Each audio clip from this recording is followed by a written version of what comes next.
You know that little rush you get when you do something that you think's pretty good and you're hoping for a particular outcome? For me, it might be when I hit send on an audition. Or for someone else, it might be when you have an interview for a job you want, or doing a speech that's really important that you think went well, or playing your sport in front of a selector and having a cracking game, or what you thought was a cracking game. And you have that spark of, maybe this will be the one. Well, this wasn't the one. I recently had an audition, I hit record, I sent it off, and the callback never came. Today I'm sharing one of those not wins because they're just as much a part of chasing this dream as the yeses.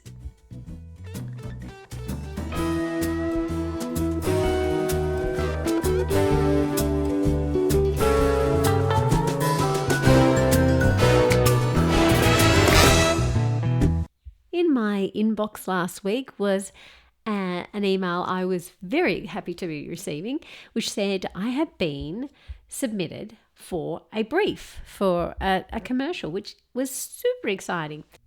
In the email, they provided a description of the tone they were after and a script that was to be recorded in that tone.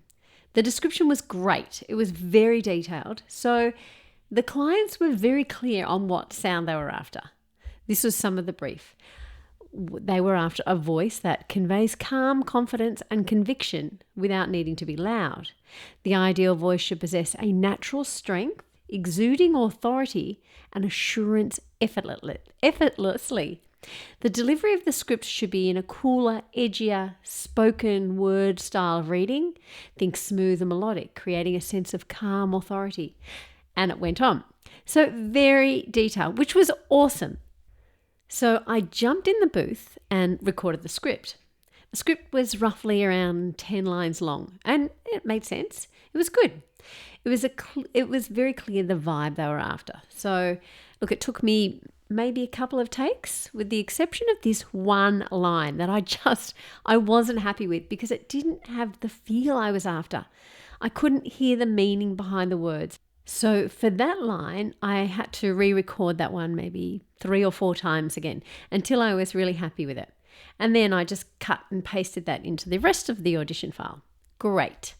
I played it over a few more times, really listening to the tone and making sure I was happy with the timing, etc., and that it fitted the brief. Then, just because they were home, I thought I'd read it aloud to my husband and my youngest son, Finn, and asked if they thought that my tone matched with the description of what the clients were after. And they thought it did. They thought it was excellent. So I was like, okay, great, job done. Draft email, attach and send, and sent it off. I got an email back shortly after saying that yes, it had been received and thank you. There was no great job or nice work or anything like that written on, which is absolutely usually the case. But I was I think kind of looking for some reassurance. Anywho, it was pretty quick after, so I'm not even sure she had listened to it. Then came the usual wait. Now, this is not me sitting around the computer checking every day in anticipation. But when I was checking my emails each day, as I normally would, I was looking for the sender's name in the inbox or maybe the subject congratulations. But after a few days had passed, those little doubts started creeping in. Don't think you're getting this one. And after a week, I kind of stopped looking. I kind of guessed that, okay, this one wasn't for me. Surprisingly, at the time, I was okay with that. I know in this industry you may nail an audition, but if you aren't what they're looking for, you just won't get the gig. That's just the way it works. So, and especially when this client had a really clear idea of what they were after and what sound they wanted. So if I hadn't matched that, I wasn't going to get it regardless of how good my audition was. So I reassured myself that that was probably what happened and that my audition had actually been good. And then I was even really proud of myself for how much I've grown in this space of dealing with rejection or not getting the job. But it's funny. A few days later, that little voice crept in again with, maybe you actually didn't get the tone right on the script, or maybe you're not really good enough. Or they might be thinking that wasn't what they were after and that they won't be putting me up for any more auditions because I didn't nail that one. And continue on. Wowza. So much for being past that, being beyond getting worried about those things. And look, generally, I am so much further along than I was, 10, 15, 20 years ago. But I guess that self-doubt is always there somewhere. And now it's become more about managing it. So instead, I looked at the fears, looked at all those criticisms and the self-doubt that was in there, and I tried to acknowledge it. And I did acknowledge it. And then instead of getting caught up in that negative thought, I pushed it away and I said, thank you. I acknowledge that there is a fear or there is some doubt, but I don't know the story, so I'm not going to engage in this. And then I also put in a few positive affirmations like, you are good at this job and you can do it. And the audition was good. It just might not have been what they're after. And I've got to say, this time round, it kind of worked. I get it. Look, those fears are still there, and at any stage I could indulge in them because I could still find them as well, and I could probably create fears around anything or doubts around anything.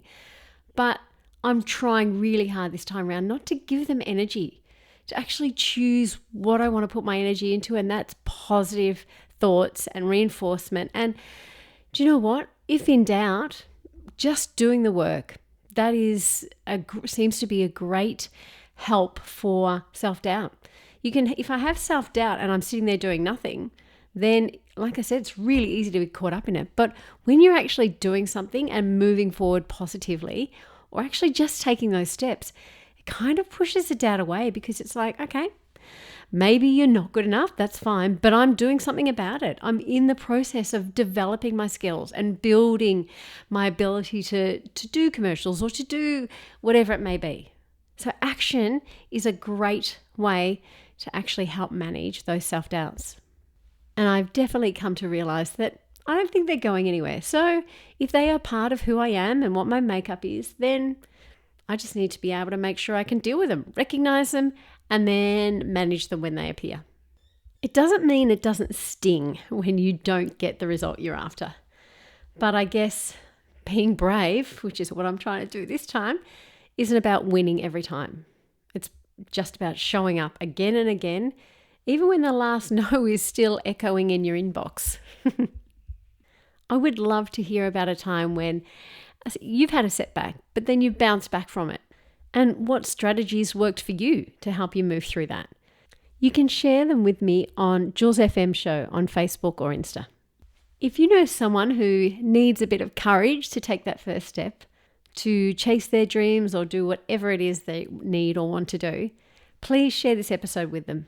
I would love to show them that they're not the only ones out there trying to be brave. Thank you again for listening. Don't forget to hit follow, and I look forward to you joining me next episode.